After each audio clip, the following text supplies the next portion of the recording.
Now in this ninth series of application of rubber dam, I'm going to take up the application of rubber dam on the interior maxillary teeth.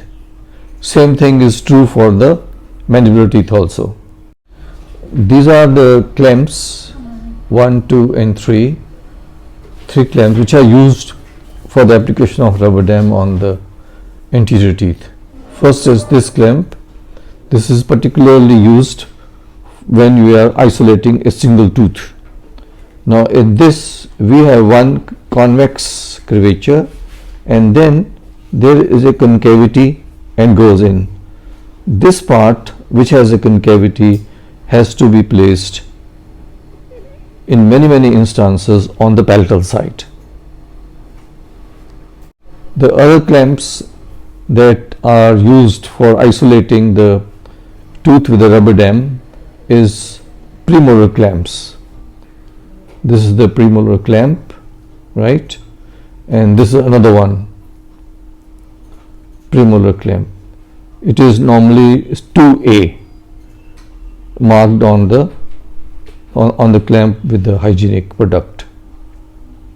These are needed for the multiple tooth exposure, but for example in the bleaching etc. or building up with the composite, where we apply these two clamps on the premolars.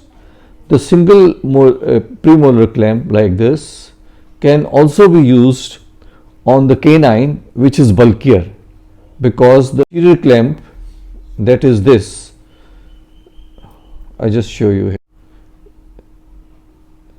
does not fit on a bulkier canine, where the premolar clamp fits very well, which I'll show you later when I take up the clinical part of it.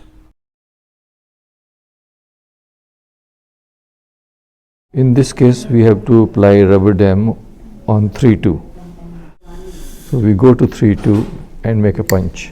The smallest punch we make for the lower interior teeth.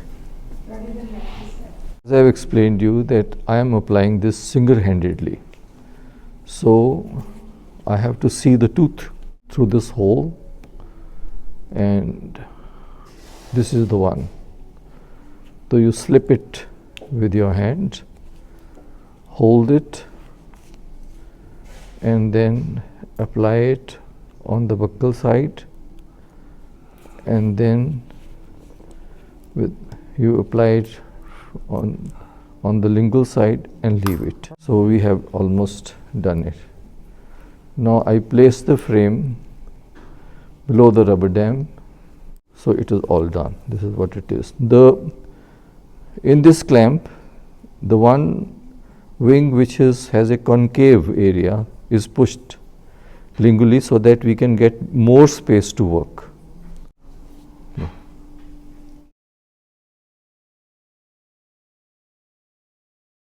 In this, the clinical situation is that tooth 3 needs root canal treatment.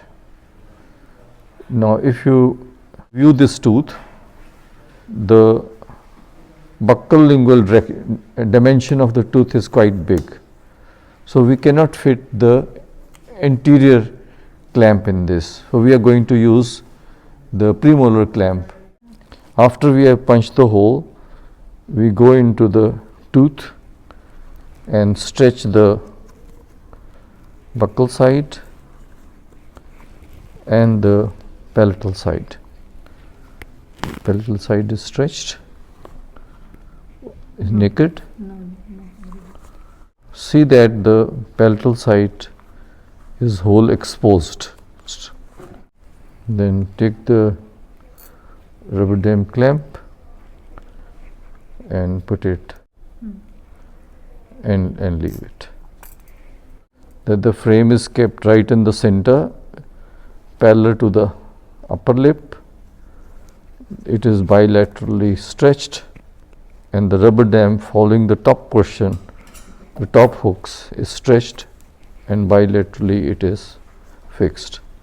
Similarly, the lower side is fixed.